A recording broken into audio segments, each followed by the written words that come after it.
کے بعد جب تک تفقع نہ ہو، خاص فقہی بصیرت نہ ہو، یہ بھی حدیث سے ثابت ہے، تو وہ جب تک وہ فقہی بصیرت نہیں ہوگی قرآن حدیث سمجھ میں نہیں آتا. تو اس کو کہتے ہیں مجتہد، جس میں قرآن و حدیث کا علم بھی پراپر ہو اور قرآن و حدیث سمجھنے کی صلاحیت بھی ہو. اس کے لیے کیا ٹرم ایجاد کی گئی ہے؟ مجتہد. تو اس سے صاف پتہ چلتا ہے کہ حضرت عیسیٰ ابن مریم مجتہد ہوں گے. اب ہمارے اہل حدیث بھائی یہاں سوال کرتے ہیں کہ اگر فقہ حنفی پہ چلنا ضروری یا فقہ شافعی پہ چلنا ضروری، تو عیسیٰ علیہ السلام جب نازل ہوں گے تو وہ حنفی ہوں گے یا شافعی ہوں گے؟ سمجھ رہے ہو؟ اس کا جواب یہ ہے کہ وہ مجتہد ہوں گے، وہ کسی کی تقلید نہیں کریں گے. لیکن ہمارے لیے مسئلہ آسان ہوگا، ہم پہلے ابو حنیفہ کی تقلید کرتے تھے، ان کو چھوڑ کے ہم کس کی تقلید کریں گے؟ حضرت عیسیٰ علیہ السلام کی، کیونکہ ان کا مجتہد ہونا تو منصوص ہے. آپ کے لیے مسئلہ کھڑا ہوگا، پہلے آپ مجتہدین کی پہلے بھی تقلید نہیں کرتے تھے اور عیسیٰ علیہ السلام کے نازل ہونے کے بعد بھی تقلید نہیں کرو گے، تو عیسیٰ علیہ السلام نہیں چلنے دیں گے آپ کو. وہ اس وقت اتنے چینل نہیں ہوں گے کہ یہاں سے ایک آدمی قرآن حدیث کی تشریح میں 8 رکعت تراویح، یہاں سے قرآن حدیث کی تشریح میں دوسرا چینل 20 رکعت تراویح، یہاں سے قرآن حدیث کی تشریح میں تراویح نہیں ہے سرے سے، وہاں سے ایک چینل 3 طلاقیں 1، وہاں سے 3 طلاقیں 3، وہاں سے زور سے آمین آہستہ آمین. حضرت عیسیٰ کہیں گے کہ جب مجھے قرآن کا علم اللہ نے دیا ہے اور قرآن حدیث کے بغیر ممکن ہے نہیں، اور قرآن و حدیث کے لیے تفقع اور بصیرت اجتہادی صلاحیت بھی چاہیے سمجھنے کے لیے، یہ بھی حدیث سے ثابت ہے، تو یہ ساری چیزیں مجھ میں موجود ہیں، تو ٹھیک سیدھے طریقے سے مجھے فالو کرنا پڑے گا. میں اسلام ہی بتاؤں گا، اس کے علاوہ کچھ بھی نہیں بتاؤں گا. تو جو میں کہہ دوں حلال، اس کو حلال ماننا پڑے گا، جو میں کہہ دوں گا ناجائز، اس کو ناجائز ماننا پڑے گا. تو ہم ابو حنیفہ رحمہ اللہ کی تقلید چھوڑ کر ان سے بڑے مجتہد آ گئے تو ان کی تقلید کر لیں گے. تو مقلدین کے لیے نہ اب مسئلہ تھا نہ اس وقت مسئلہ ہوگا، بیچارے غیر مقلدین کے لیے اب بھی بڑا مسئلہ ہے اور اس وقت تو بہت بڑا مسئلہ ہو جائے. اب کیوں مسئلہ ہے؟ اس لیے کہ بہت سارے لوگوں کی ان کو تقلید کرنی پڑتی ہے. وہ الگ مسئلہ، وہ الگ مسئلہ، وہ الگ مسئلہ، وہ الگ مسئلہ، تو وہ پھر ایک کو پکڑ کے بیٹھ جاتے ہیں عام طور پر. اچھا میرے بھائی آگے چلتے ہیں ہم جلدی. تو حضرت عیسیٰ علیہ السلام کے معجزے، تو کتاب کا علم بھی، تورات کا علم بھی، انجیل کا علم بھی، اور حکمت کی باتیں الگ. وَإِذْ تَخْلُقُ مِنَ الطِّينِ كَهَيْئَةِ الطَّيْرِ، حضرت عیسیٰ مٹی سے پرندہ بناتے اور اس میں پھونک مارتے وہ پرندہ بن کے اڑنے لگتا. اچھا دیکھو، اللہ نے قرب قیامت میں حضرت عیسیٰ کو کیوں رکھا ہے نزول کے لیے؟ وجہ اس کی شاید یہ معلوم ہوتی ہے کہ ہر پیغمبر جو جس بھی زمانے میں آتے ہیں نا، ان کو اس حساب سے معجزے دیے جاتے ہیں.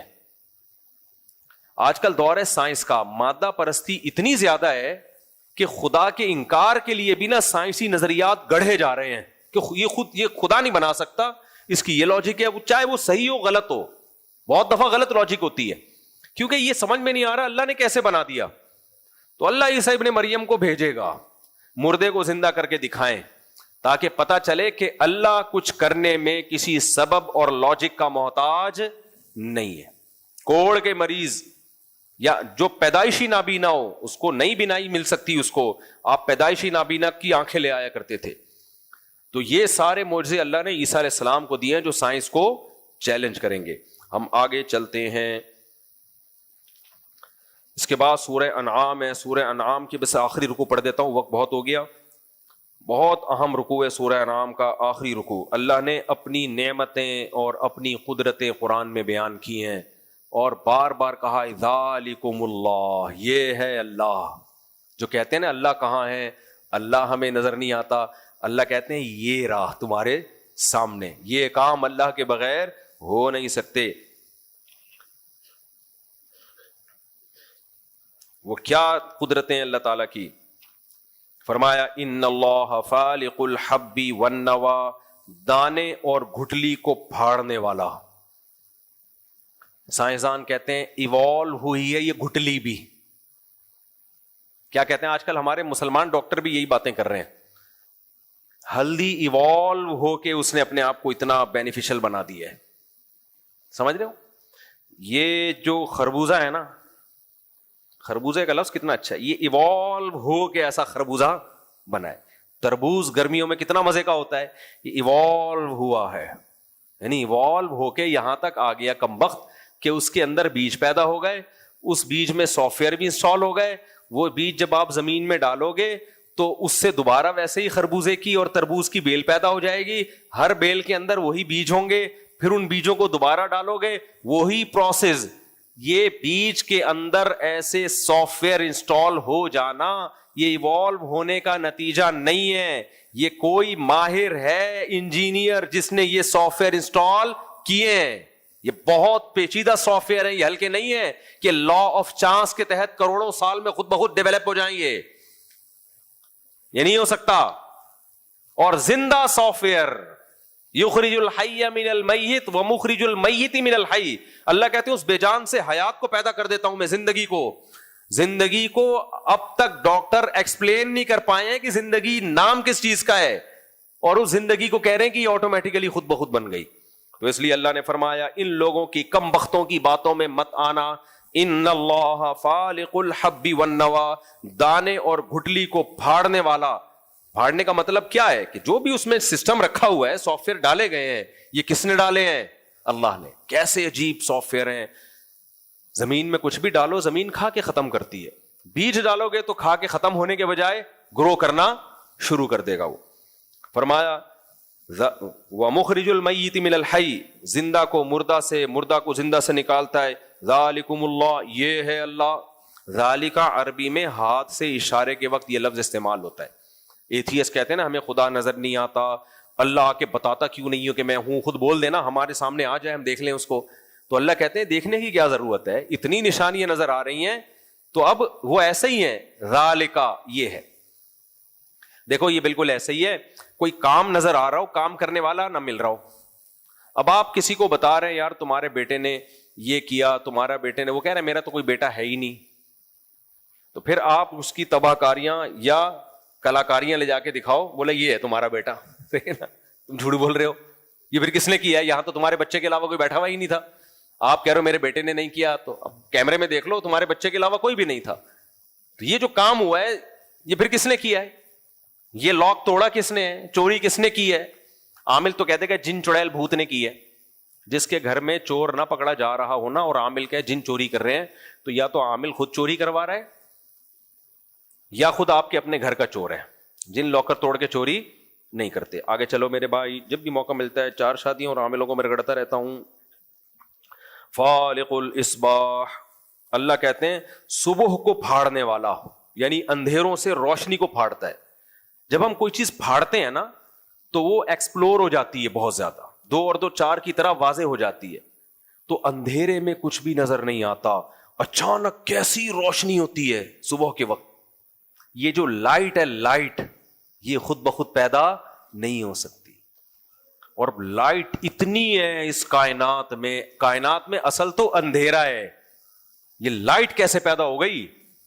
اتنی لائٹ ہے, اتنی لائٹ ہے. تبھی اس سورت کو اللہ نے شروع کس سے کیا؟ الحمدللہ الذی خلق السماوات والارض وجعل الظلمات والنور. تمام تعریفیں اس اللہ کے لیے جس نے آسمانوں اور زمین کو بنایا اور اندھیروں اور روشنیوں کو بنایا اس نے. تو روشنی کا بھی کوئی کریٹر ہے, یہ لائٹ خود بخود پیدا نہیں ہو گئی. اور ایک سائنٹسٹ کی, میں سائنسی چیزیں بہت شوق سے دیکھتا ہوں, کہ ایک سائنسدان نے یہ اعتراض اٹھایا, اس سائنسدان کا نام ذہن سے نکل گیا, کہ اگر ہم ایوالو ہو کے وجود میں آئے ہیں نا, اس نے کہا یہ ہماری آنکھ اتنی پیچیدہ ہے, یہ اس لائٹ کے حساب سے بنی ہے, ڈیزائن ہوئی ہے, یہ اس لائٹ میں کام کرتی ہے. سمجھ میں آ رہی ہے بات؟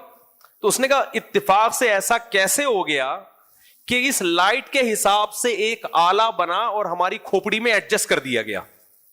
ہم جب دیکھتے ہیں نا تبھی اندھیرے میں ہمیں نظر نہیں آتا, اندھیرے میں ہمیں نظر نہیں آتا. کون نظر نہیں آتا؟ افریقہ کے لوگ.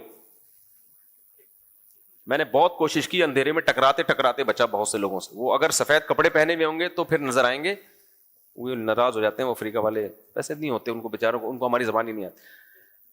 12 بجے نا رات کو ہم نے دیکھا ایک لڑکا لڑکی اندھیرے میں ڈیٹ مار رہے تھے, افریقن لڑکا افریقن لڑکی. گاڑی ٹکر, یعنی جب گاڑی گزری میں نے کہا اگر تھوڑا سا ادھر ہوتے نا اڑا دیتے ڈرائیور ہمارا گاڑی سے, کیونکہ اندھیرے میں نظر ہی نہیں آ رہے. میں کہہ رہا ہوں یہ ڈیٹ کیسے مار رہے ہیں؟ کپڑوں سے ڈیٹ مار رہے ہیں کیا؟ کپڑوں کی ملاقاتیں کپڑوں سے ہو رہی ہیں. تو دیکھو اللہ کی قدرت. واختلاف السنتکم والوانکم, قرآن کہہ رہے ہیں اس نے تمہارے رنگوں میں اختلاف ڈال دیا. کوئی ایسے گورے سفید کے سن لائٹ میں نظر نہیں آتے, وہ اتنے چمکتے ہوئے ہوتے ہیں, کچھ ایسے بلیک بالکل اندھیرے میں نظر ہی نہیں آ رہے. تو عجیب عجیب زبانیں کتنی مختلف. خیر, تو اللہ نے روشنی کو پیدا کیا. تو ہماری جو آنکھ ہے نا, یہ ایک ایسا انسٹرومنٹ ہے جو اس روشنی میں دیکھنے کی صلاحیت رکھتی ہے. تو اس سے پتا چلا کہ بنانے والے کو پتا تھا کہ اس مخلوق کو دیکھنے کے لیے سن لائٹ کا سہارا لینا پڑے گا, تو اس لائٹ کے لحاظ سے اس کے اندر کیمرے فٹ کرو. یہ روشنی کی لہریں ٹکراتی ہیں ہماری آنکھوں سے, پھر وہ کنورٹ ہوتی ہیں دوسری لہروں میں, پھر جا کے تصویر بنتی ہے. تبھی ہر جاندار کو دیکھنے کے لیے, محسوس کرنے کے لیے آنکھ نہیں چاہیے. بہت سے جانور ایسے ہیں جو اندھیرے میں زیادہ دیکھتے ہیں, ان کی آنکھ کی ڈیزائننگ, ان میں الگ طرح کے سافٹ ویئر ڈلے ہوئے ہیں. تو بڑا عجیب نظام ہے میرے بھائی. اس سے پتا چلتا ہے پوری کائنات میں ایک ایڈجسٹمنٹ نظر آئے گی آپ کو, ایک مینجمنٹ نظر آئے گی. یہ خود بخود نہیں ہو سکتا. تو اللہ نے فرمایا فالق الاصباح وجعل الليل سکنا والشمس والقمر حسبانا. یہ ایک اور دلیل, رات کو اس نے اندھیرا بنایا, سکون کی چیز, اور سورج اور چاند یعنی ان سیاروں کو ایک حساب سے چلایا اس نے. یہ آٹومیٹیکلی اتفاق سے ہوتا تو اتنے حساب سے, اتنی خوبصورت کیلکولیشن سے نہیں چل رہے ہوتے. کیا کیلکولیشن ہے, 1 جنوری کو سورج اتنے بج کے اتنے منٹ پہ طلوع ہوگا, اگلے سال بھی 1 جنوری کو اتنے بج کے اتنے منٹ پہ ہی طلوع ہوگا. اتنا تو میرے بھائی جاپان کے سائنسدان ٹائم پہ آفس نہیں جاتے. کسی ملک کی آرمی جو بہت ہی آرگنائزڈ آرمی ہو, اس میں بھی آفس کی ایسی ٹائم نہیں ہوتی کہ 1 جنوری کو اتنے بج کے اتنے منٹ پہ نکلے تھے تو 1 جنوری کو اتنے بج کے اتنے منٹ پہ ہی پہنچو گے. تھوڑا سا آگے پیچھے ہو جائے گا, وہ بھی ہزاروں سال ہو گئے. اور اس میں 4 سال کے بعد فرق پڑتا ہے, لیکن وہ فرق جو پڑ رہا ہے وہ ہماری گھڑی کی وجہ سے پڑ رہا ہے. یعنی ہم نے تو, یعنی یہ فرق ہم محسوس نہیں کر سکتے نا. تبھی سائنسدان پھر کیا کرتے ہیں, 4 سال کے بعد 1 دن بڑھا دیتے ہیں, اور پھر 400 سال کے بعد کچھ اور کچھ کرتے ہیں آگے پیچھے اس سیٹ اپ کو. لیکن کیسی ایکوریسی ہے بھائی اس میں کہ, اور آپ کو پتا ہے کتنی اسپیڈ سے یہ زمین حرکت کر رہی ہے, اتنی اسپیڈ کے بعد بھی ایسی ایکوریسی. جب اتنی اسپیڈ سے ہم سفر کرتے ہیں تو تھوڑی بہت تو گڑبڑ ہوتی ہے. اپنے محور کے گرد بھی گھوم رہی ہے, سورج کے گرد بھی گھوم رہی ہے, پھر سورج زمین کو اپنے گرد, اور زمین چاند کو اپنے گرد, اور پھر 9 سیاروں کو اپنے گرد. یہ پورے پریوار سمیت گلیکسی کے گرد چکر لگا رہا ہے. ذرا سا بھی آگے پیچھے نہیں ہوتا بھائی. یہ ذرا سی ایڈجسٹمنٹ میں کوئی مس مینجمنٹ نہیں ہوتی. تو اللہ نے فرمایا ذالک تقدیر العزیز العلیم. یہ صرف دھماکہ برائے دھماکے کا نتیجہ نہیں ہے, یہ اندازہ ہے ایک ذات کی طرف سے. یہ مینجمنٹ ہے جو زبردست طاقتور اور علم والا ہے, اس کی طرف سے ہے. پھر آگے اللہ فرماتے ہیں جعل لکم النجوم لتہتدوا بہا. اس نے تمہارے لیے آسمانوں میں ستارے پیدا کیے تاکہ تم سمندروں میں اور صحراؤں میں سفر کر سکو.